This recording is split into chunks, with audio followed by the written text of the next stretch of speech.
I'm Louis Blachman, and my pronouns are he, him, and I wrote the play Matt. Nice. If your play were an object sculpted on a store, what would it be? It would be a fountain pen. Yes, Do I have to explain that? Do you have a favorite? My favorite playwright is Will Arbery. I love Will Arbery. His plays are so weird. I love that about him. What do you write about? What do I write about? Usually I write about relationships that have failed, like many people. I write a lot about relationships that have failed. I write about my sister. I write about, my play for this festival is about two old guys who try to start a college in Poughkeepsie.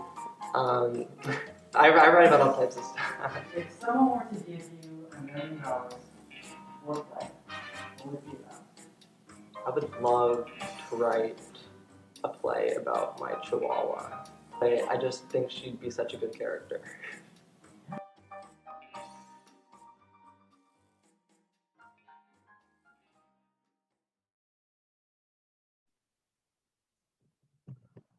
Matthew Vassar in his study, a knock at the door.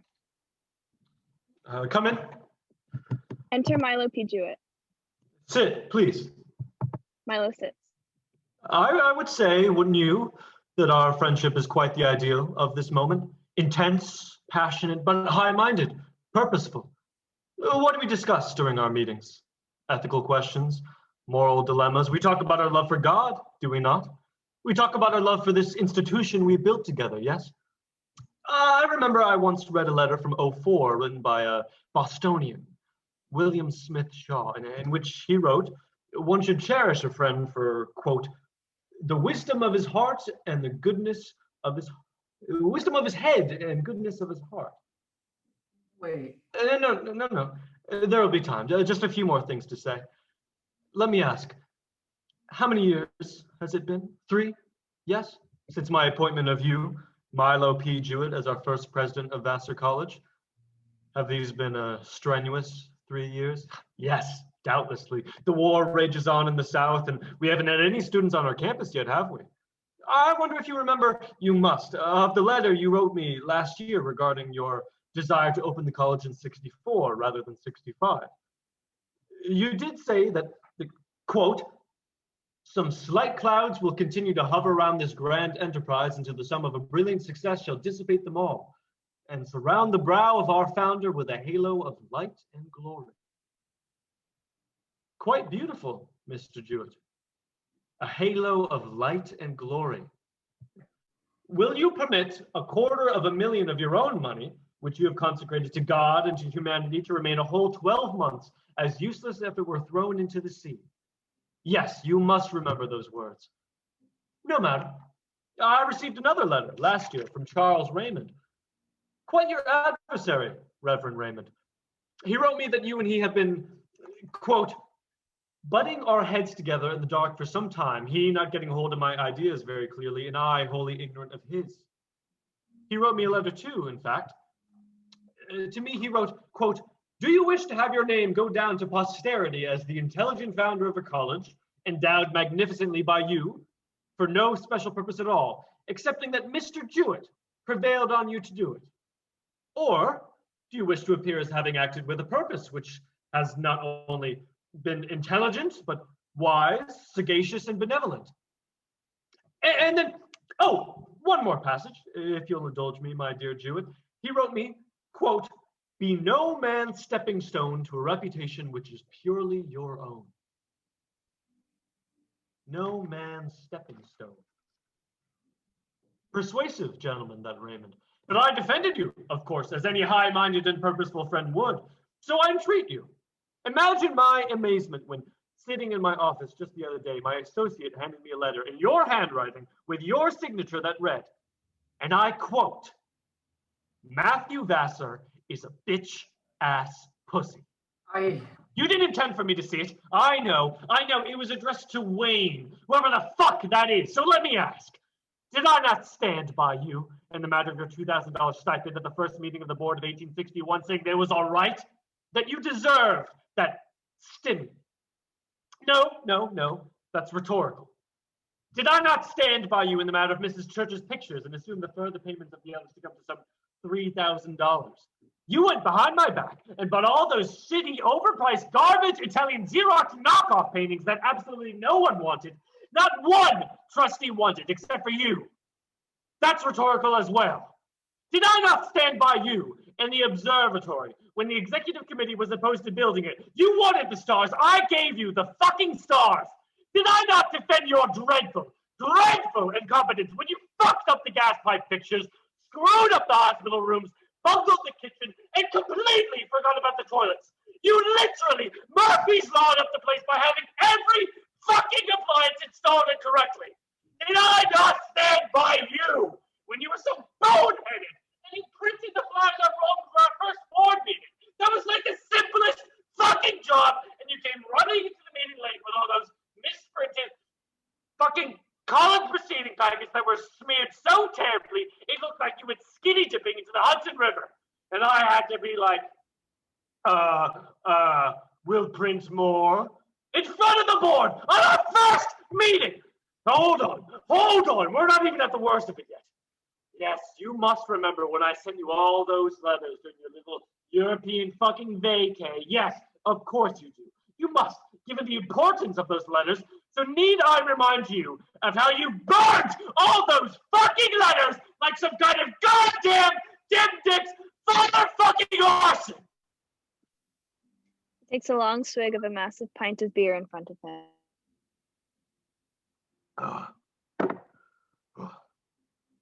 I didn't have all the booze I wanted from my lucrative brewery to calm my nerves, I truly would be jumping across my polished mahogany writing desk and strangling you to a mound of wrinkly skin, gray hair, and papillomas.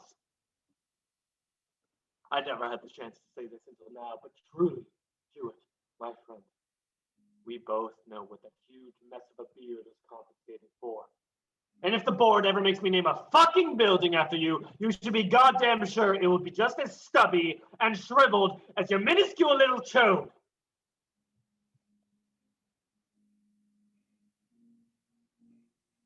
Bitch-ass pussy? Yes, bitch-ass pussy. I said you were childish. And fickle. Yes, childish and fickle. It's the same thing. It really is not. It's the same thing. All right. And you underlined it. What? You underlined it. Okay. Here. Like a quote, like a child, MV, that's me. MV must have every new excitement to keep alive his interest. Am I wrong? Of course you're wrong. I'm 72. Well, He will cease to care for it. He will become disgusted with the whole thing, will change his will, giving his money to the boys. How dare you bring my two nephews into this? oh, you mean Tweedledee and Tweedledum? You! Thing 1 and Thing 2. How dare Eric and Donald Jr. I don't even know what that means. Let's face it, giving your nephews money to build a hospital is like giving two blind womp-womps a spatula to make deviled eggs. And I satisfied Jane quite well, something you, as a lifelong bachelor, wouldn't know much about. And if my manhood doesn't cut it, you know this does. And let me ask, is it quite presumptuous of me to postulate that you'll be going home to pleasure yourself to a framed lithograph or a verse from the Decameron, given that no woman would dare to be seen commingling with your imposing stature of a measly 5'7"? No, you have said your piece, and it is time for mine. It is time for mine, my dear friend. You want to talk about compensating? Let's talk about compensating. May I suggest that you take a look at this ugly monolith of a main building that we stand in, which you continually force your poor little painter friends to include in the background of your bland, unremarkable portraits plastered all over this godforsaken school. And one day, mark my words, one day, students who live in the dorms of your precious, dingy-ass main building will beg, they will beg, to room in the magnificent halls of Jewett Tower, where they will have actual doors on their showers. And shall we speak about pleasuring women? Shall we? When was the last time you pleasured a woman? 1753? 1754, perhaps? And while we're on the subject of blind womp-womps, provide me the name of a singular woman who would prefer Matthew Vassar's pencil cock. Yes, we all know about the pencil cock. The board calls you Pencil Dick Matty behind your back. Name me one woman who would prefer that little #2 graphite dick eraser balls pencil pecker to the warm, hairy touch of a blind fucking womp womp. And you know what? You know what, Matt? I made a mistake. I must apologize. I shouldn't have written bitch ass pussy. I should have written 5'7", skinny dicked, round faced, pussy ass bitch. Enough! Enough, Milo. Bitch ass pussy or not, you doubtless see at once the impossibility of any further confidence or harmony between us. I will ask you to submit a formally written resignation letter by tomorrow evening. He removes from the wall a crudely joined portrait of 2 stick figures holding hands.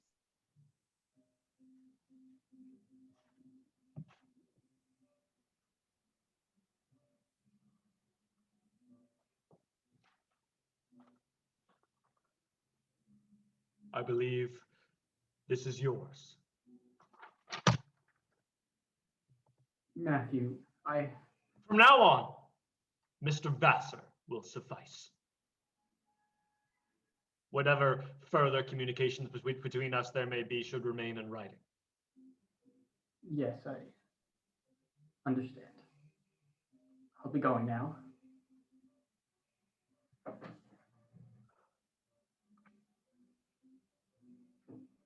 Maddie,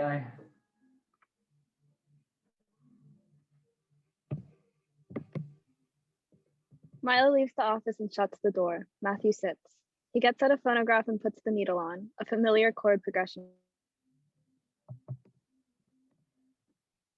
I got my driver's license last week, just like we always talked about, because you were so excited for me to finally drive up to your house.